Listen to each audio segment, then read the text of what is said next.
A long time ago, before paved roads and skyscrapers, the American continent was a living mosaic of tribes and nations. These were peoples who walked in harmony with the earth, honoring every river, every tree, and every animal as part of a vast spiritual tapestry. For thousands of years, these cultures thrived, creating social, spiritual, and ecological systems that reflected the depth of their wisdom. They observed the stars to guide their journeys, listened to the winds to understand nature's messages, and sang to celebrate the very act of existence. But with the arrival of colonizers, much of this knowledge was lost. This is the story of wisdom that time almost made us forget, yet still echoes in the land, the rivers, and the hearts of many. Prepare for a journey through time, where the voices of elders and the whispers of the earth can still be heard. This is a story of respect, harmony, and spirituality. This is the story of the indigenous peoples of the Americas. Before any border was drawn by foreign hands, the American continent was a vast mosaic of life. From north to south, hundreds of nations flourished, each with its language, traditions, and unique way of interacting with the natural world. These lands were not contested territories, but sacred homes, carefully protected by those who believed the earth belonged to no one, and all belonged to the earth. On the plains of central North America, the Lakota followed the movements of great bison herds, recognizing in the animals the gift of sustenance and balance. In the west, the ancestral Puebloans built stone cities that seemed to grow from the very mountains, harmonizing architecture and landscape. Further north, the Haudenosaunee, known as the people of the Longhouse, created one of the world's first democratic systems, a confederation. Uniting 5, later 6, great nations in peace and cooperation. Each people had its unique relationship with the land. For the Tupi-Guarani of the southern tropical forests, nature was a reflection of the sacred, and every river and mountain carried stories of gods and ancestors. Meanwhile, the Inuit of the glacial regions demonstrated their deep wisdom by adapting to the harshest climates, finding food and shelter where others saw only ice and desolation. These nations did not merely survive, they thrived. Trade networks connected distant tribes, enabling the exchange of goods, ideas, and stories. The Atlantic shells found in the Great Plains and obsidian from the west discovered in the east testified to societies interconnected long before modern globalization. Yet more impressive than their trade routes or constructions was the shared philosophy among them, a profound respect for the interconnectedness of all things. They believed humanity was but one thread in the web of life, and breaking that balance would bring chaos to all. The American continent was not a wilderness to be conquered. It was a vibrant, complex world shaped by those who understood that true greatness lies in living in harmony with everything around them. One continent, 1,000 peoples, and a lesson humanity still struggles to learn. Native American tribes and nations were far more than mere human groups. They were complex societies, each with its governance systems, codes of conduct, and rituals ensuring internal harmony and collective survival. These organizations reflected profound wisdom about communal life, where each individual had their place and their contributions were recognized. Among the Haudenosaunee, known as the Iroquois Confederacy, governance was an impressive example of balance between central authority and local autonomy. This confederation, formed by 6 nations, was based on a system of consensus where tribal leaders convened in a grand council. Every decision was made not only with the present in mind, but also considering its impact on the next 7 generations. This long-term vision reflected respect for the continuity of life and nature. It was also a system that avoided tyranny and ensured every voice was heard, regardless of status or position. In the Southwest, the Hopi maintained a deeply spiritual and decentralized society. Each village was governed by a council of elders who collectively decided important matters. Their governance was intrinsically linked to spirituality, with many decisions guided by ceremonies and signs from nature. For the Hopi, leadership was not imposed but recognized as a sacred duty. Moreover, their oral traditions ensured that spiritual and practical teachings were passed from generation to generation, preserving the essence of the community. In the heart of the Great Plains, the Lakota divided their societies into smaller bands, each with a leader chosen by merit. Major decisions, such as war or collective hunts, were made in larger councils where every warrior and elder's voice was heard. This fluid organization allowed the Lakota to adapt to seasonal changes and environmental challenges. Their ability to quickly reorganize in times of need was one of their greatest strengths, reflecting the adaptability that ensured their survival. Meanwhile, the peoples of the Northwest, such as the Tlingit and Haida, created social hierarchies marked by clans. These clans not only organized social life but also dictated rights to land and natural resources.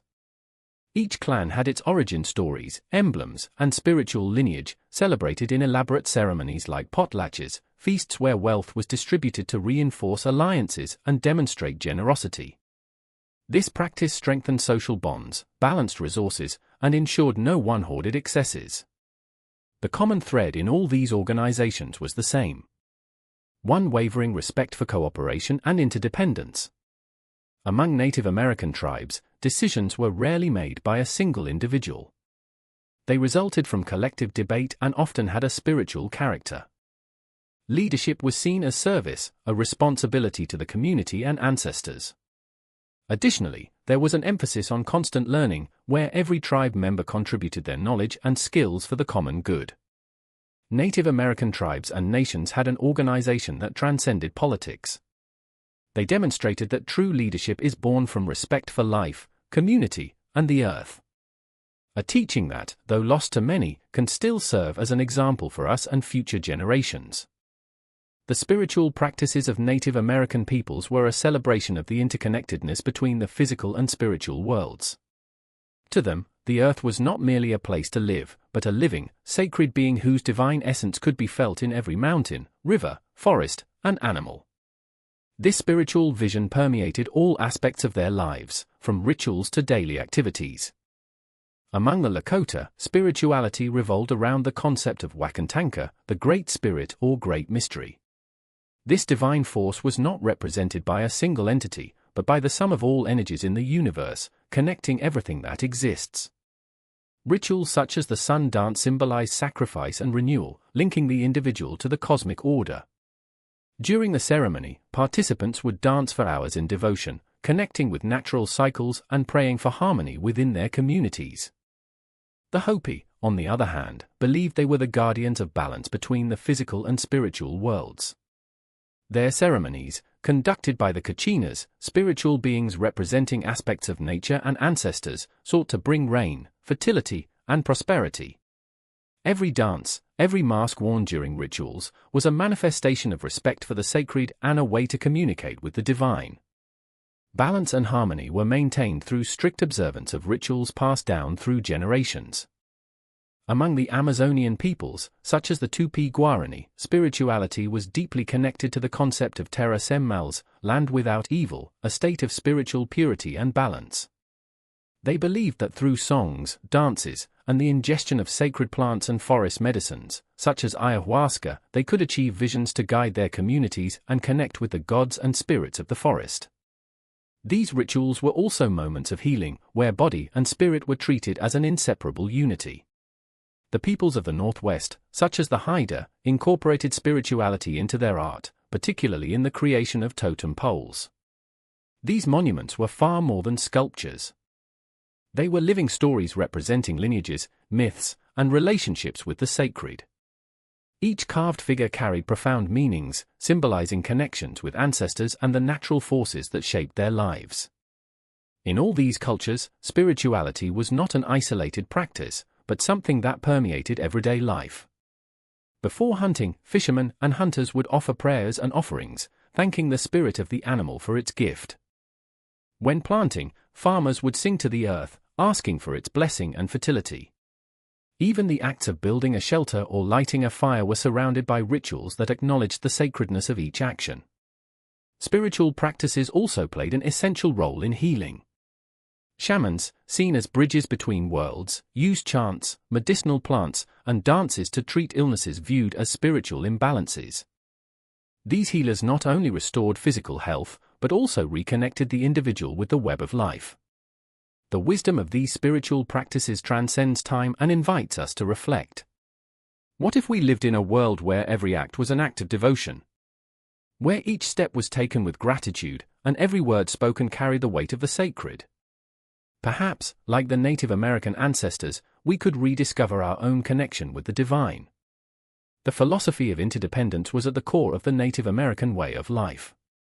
They viewed the world as a vast web where every being, every element of nature, was interconnected and played an essential role in the harmony of the whole. This vision was not just a spiritual belief, but a practical philosophy that guided their decisions and their relationships with the earth and each other. Among the Great Plains peoples, such as the Lakota, the concept of mitakuye oyasin, all my relations, symbolized this connection. It did not refer only to human relatives, but to all forms of life, from the bison to the wind blowing across the prairies. The Lakota believed that harming any part of the web of life meant harming oneself. This belief was reflected in their respectful use of natural resources. Every part of a hunted animal was utilized, and rituals of gratitude were performed before and after the hunt. The Hopi, known as the people of peace, lived this interdependence through their relationship with water and the arid lands of the Southwest. For them, survival depended not only on human labor, but on a sacred partnership with nature. Therefore, their agricultural practices were based on rituals that invoked rain, recognizing that without the help of natural elements, life would not be possible. This understanding shaped how they planted, harvested, and even shared food, always in harmony with natural cycles. This philosophy of interdependence also permeated their relationship with past and future generations. For Native Americans, time was not linear, but cyclical. Ancestors were not distant. They lived in stories, rituals, and the land itself. Similarly, every decision was made with future generations in mind, aiming to preserve resources and balance for those yet to come. This concept of intergenerational responsibility is encapsulated in the Iroquois practice of considering the impact of every decision on the next 7 generations. Moreover, interdependence was lived daily in the sharing of responsibilities within communities. Everyone had a role, from the youngest to the elders, who were seen as living libraries of wisdom.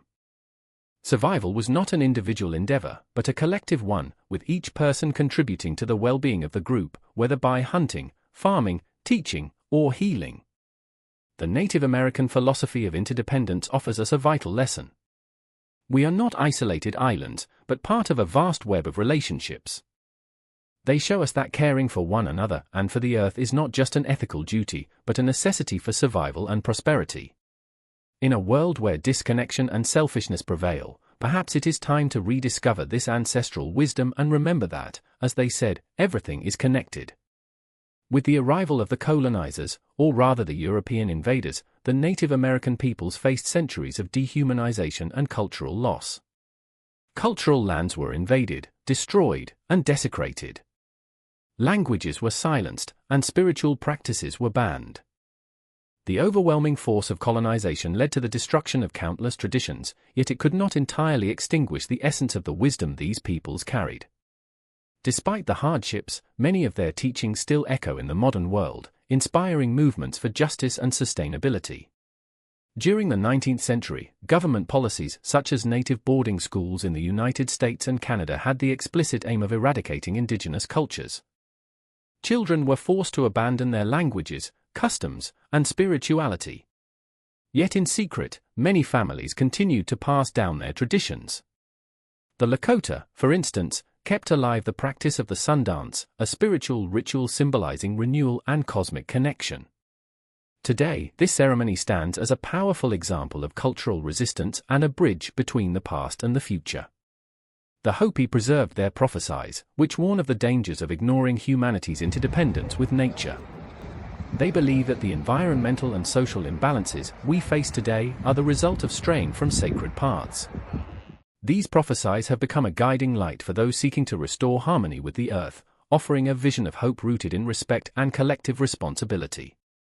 The ancestral wisdom of the original peoples of America invites us to reflect on our own choices and priorities.